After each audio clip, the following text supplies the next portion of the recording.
আগামী 17 নভেম্বর সোমবার সারা দেশে কমপ্লিট শাটডাউন।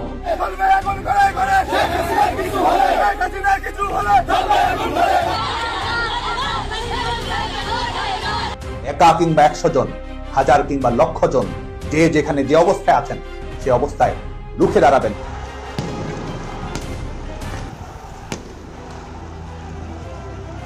বাংলাদেশের রাজনৈতিক অঙ্গনে কালো মেঘের ছায়া, বাতাসে বইছে যেন আতঙ্কের ঝড়, আর সেটা হচ্ছে আওয়ামী লীগ।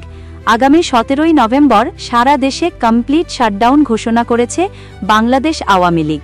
17 নভেম্বর দেশের রাজনৈতিক আবহাওয়া বদলে যাবে, এমনটাই বলছে বিশ্লেষকরা।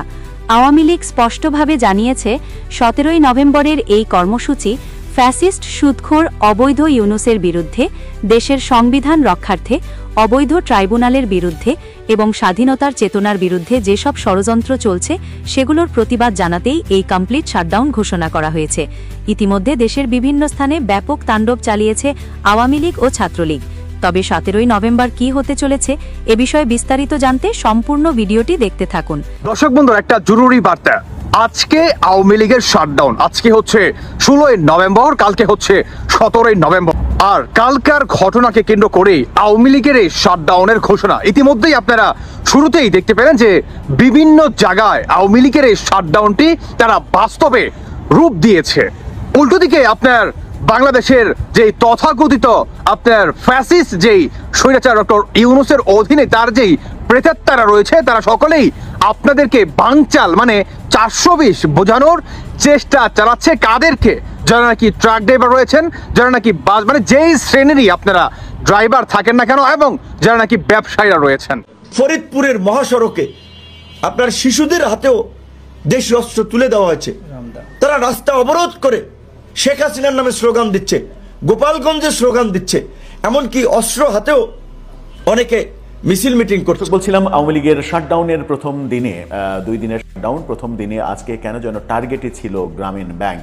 তার আগে বলেনি যে শাটডাউনে গত 13 নভেম্বর লকডাউনে যেমন ঢাকা শহর একেবারে পুরোপুরি ফাঁকা মনে হয়েছিল, শাটডাউনের প্রথম দিনে তেমনটা মনে হয়নি। গণমাধ্যমের বিভিন্ন রিপোর্টে এবং ভিডিও প্রতিবেদনে দেখা গেছে যে ঢাকায় বেশ যানবাহন চলেছে, কিন্তু একটা ব্যাপার বলা যেতে পারে যে যানবাহনের সংখ্যা অনেক কম ছিল, যানজট ছিল না, ঢাকায় যানজট ছিল না।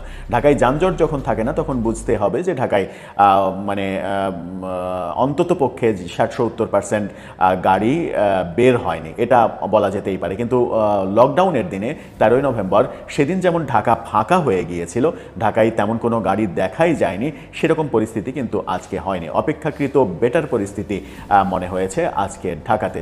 যদিও ঢাকার বিভিন্ন জায়গায় ককটেল বিস্ফোরণের ঘটনা ঘটেছে, একাধিক জায়গায়, দেশের একাধিক জায়গায় গাড়ি পোড়ানোর ঘটনাও আমরা জেনেছি। এছাড়া বিশেষ করে গোপালগঞ্জ, ফরিদপুর ভাঙ্গা এই অঞ্চলে গাছ কেটে, রাস্তার পাশের বড় বড় গাছ কেটে রাস্তা বন্ধ করে দেওয়ার ঘটনা দেখেছি। সেখানে ফায়ার সার্ভিসের কর্মীরা সেই গাছ কেটে সরানোর চেষ্টা করছে, এরকমটাও দেখেছি। একটি জায়গার একটা ভিডিও সামাজিক যোগাযোগ মাধ্যমে চোখে পড়লো যে এই শাটডাউন কর্মসূচি পালন করা আওয়ামী লীগের নেতাকর্মীরা একটি সেনাবাহিনীর একটি গাড়ি কিছুক্ষণ আটকে দিয়েছিল, তারপরে সেনাবাহিনী তাদের উপরে কোনো ধরনের কোনো অ্যাকশন না নিয়ে সেই গাড়ি নিয়ে সেখান থেকে চলে যায়। কুমিল্লা অঞ্চলে ব্যাপক কর্মসূচি পালন হয়েছে এরকম তথ্য পাওয়া গেছে। এরকম তথ্যের ভিত্তিতে আমরা জেনেছি, বিবিসি নিশ্চিত করছে যে কুমিল্লাতেই 44 জন গ্রেপ্তার হয়েছে। বিবিসির শিরোনামটা দেখে নিতে পারেন। গ্রামীণ ব্যাংকের প্রসঙ্গে যাওয়ার আগে এটা একটু বলে নিই। বিবিসি বলছে ঢাকা ও কুমিল্লায় 54 জন আওয়ামী লীগ নেতাকর্মী গ্রেপ্তার। সেই 54 জনের মধ্যে কুমিল্লাতেই 44 জন নেতাকর্মীকে গ্রেপ্তার করা হয়েছে। অর্থাৎ কুমিল্লাতে ব্যাপক সংখ্যক নেতা মানে কর্মসূচি আওয়ামী লীগ পালন করেছে বলেই মনে হচ্ছে। এদিকে চলে যায় গ্রামীণ ব্যাংকের প্রসঙ্গে। গ্রামীণ ব্যাংকের বগুড়া শেরপুর গ্রামীণ ব্যাংকের অফিসে রাতে আগুন দেওয়ার ঘটনা আমরা দেখেছি। এই ঘটনা যখন দেখেছি তখন আমরা দেখেছি গাজীপুরের শ্রীপুরে গ্রামীণ ব্যাংকের অফিসে পেট্রোল বোমা মারতে এবং সেখানে পেট্রোল বোমায় তাদের সাইনবোর্ড পুড়ে গেছে, এরকমটা দেখেছি। এই মানে সমকালের একটি ভিডিওতে এটা নিশ্চিত হওয়া গেছে।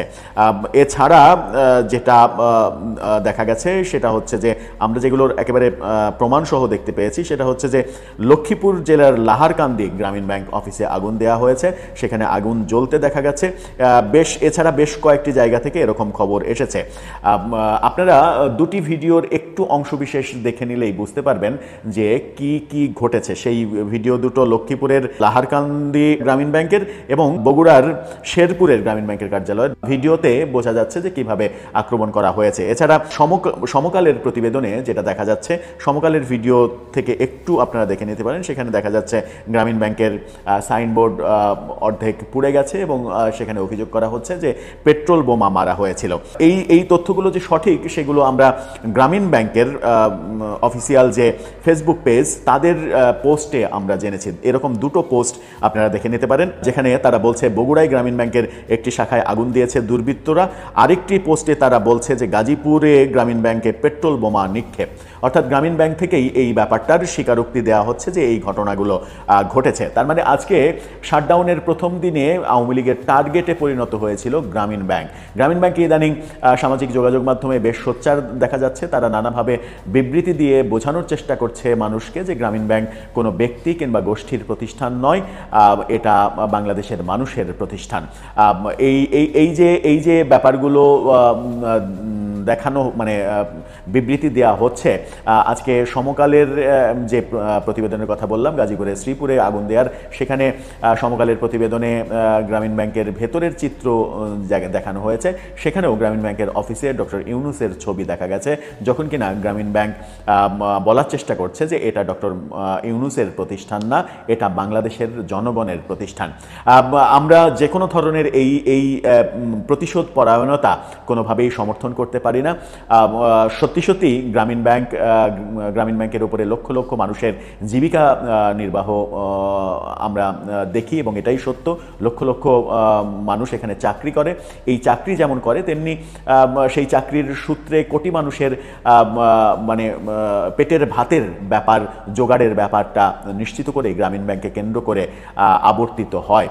সেই ক্ষেত্রে প্রতিষ্ঠান হিসেবে গ্রামীণ ব্যাংকে আক্রমণ করা, হ্যাঁ আওয়ামী লীগ হয়তো ক্ষোভের কারণে, খেদের কারণে কিংবা প্রতিশোধ পরায়ণতার কারণে এই কাজগুলো করছে, কিন্তু এই কাজগুলো থেকে বিরত থাকলেই বরং আমার মনে হয় যে ভালো একটা মেসেজ দেয়া সম্ভব হবে তাদের জন্য। যদিও আওয়ামী লীগের কোনো অ্যাক্টিভিস্টের ইদানিং অনেক বেশি এগ্রেসিভ কথা শোনা যাচ্ছে। আগামীকালকে যখন শেখ হাসিনার বিচারের রায় ঘোষণা করা হবে, তখন গত রাতেই একটি ভিডিও আমার চোখে পড়ল, যেখানে আওয়ামী লীগের আলোচিত সমালোচিত অ্যাক্টিভিস্ট, অনলাইন অ্যাক্টিভিস্ট নিঝুম মজুমদার, তিনি একটি অনুষ্ঠানে প্রশ্নোত্তর পর্বে একজনের প্রশ্নের উত্তরে বলছেন যে যদি সময় আসে, যখন আমাদের সময় আসবে, তখন আমরা দেখিয়ে দেব আইন কাকে বলে, কত প্রকার ও কি কি।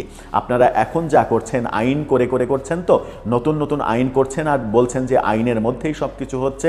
আমরাও দেখিয়ে দিব আইন কাকে বলে, কত প্রকার ও কি কি। কোনোভাবে আইনের কোনো মানে জায়গায় সামান্যতম অংশগ্রহণের সুযোগ যদি আমার হয়, তাহলে আমি বুঝিয়ে দেব আইন কাকে বলে, কত প্রকার ও কি কি। এবং তিনি সেই ক্ষেত্রে উদাহরণ দিয়েছেন যে আপনারা আদালতে সাক্ষ্য প্রমাণ, সাক্ষী হাজির, এই ব্যাপারগুলো করছেন, তো এই ব্যাপারগুলো করে আমাদেরকে আইন শেখাচ্ছেন। এর আগে এই আদালতে যুদ্ধাপরাধীদের বিচারের সময় আপনারা নানা রকমের প্রশ্ন তুলেছিলেন, এবার আর প্রশ্ন তোলার কোনো সুযোগ দেওয়া হবে না। আমরা মানে উইদিন 1 উইক, মানে তিনি ভয়ঙ্কর যে কথাটা বলেছেন যে এক সপ্তাহের মধ্যে সমস্ত আইন মেনে সমস্ত সাক্ষ্য প্রমাণ হাজির করে বিচার কিভাবে করতে হয় সেটা দেখিয়ে দেব। তিনি কথাও বললেন যে একটা মানে মামলার তদন্ত করতে যদি 24 ঘন্টার মধ্যে উইদিন 24 আওয়ার্স তদন্ত কমপ্লিট করার জন্য যদি 1 লক্ষ তদন্ত কর্মকর্তাও নিয়োগ দিতে হয়, তবুও 1 লক্ষ কর্মকর্তা নিয়োগ দেব। 24 ঘন্টার মধ্যে ওভারনাইট তদন্ত শেষ হবে এবং 24 ঘন্টার মধ্যে সাক্ষ্য গ্রহণ শেষ হবে। বিচারক 3 জনের পরিবর্তে প্রয়োজনে 50 জন বিচারক নিয়োগ দেব। 24 ঘন্টার মধ্যে 50 শিফটে প্রয়োজনে সাক্ষ্য গ্রহণ শেষ হবে এবং 7 দিনের মধ্যে রায় ঘোষণা হবে। আমরাও দেখিয়ে দেব আইন কাকে বলে, কত প্রকার ও কি কি। এই যে ভয়ানক প্রতিশোধ পরায়ণ যে কথা, এই কথা যদি বাংলাদেশে কখনো বাস্তবায়িত হয় তাহলে বাংলাদেশের অবস্থাটা কি হবে সেটা খুব ভালোভাবেই কল্পনা করা যায়। আমার মনে হয় যে প্রত্যেকটা পক্ষের, প্রত্যেকটা গোষ্ঠীরই হিংসাত্মক কর্মকাণ্ড এখনও যেটা হচ্ছে, এই এখনকার প্রতিশোধ নেওয়ার জন্য পরবর্তীতে যেটা হবে কোনোটাই আমাদের কাছে কাম্য নয়। কারণ এতে করে যেটা হবে সেটা হচ্ছে যে দেশ ক্ষতিগ্রস্ত হবে, দেশ আক্রান্ত হবে। দর্শক, আপনার মন্তব্য এ ব্যাপারে জানিয়ে লিখতে পারেন আমাদের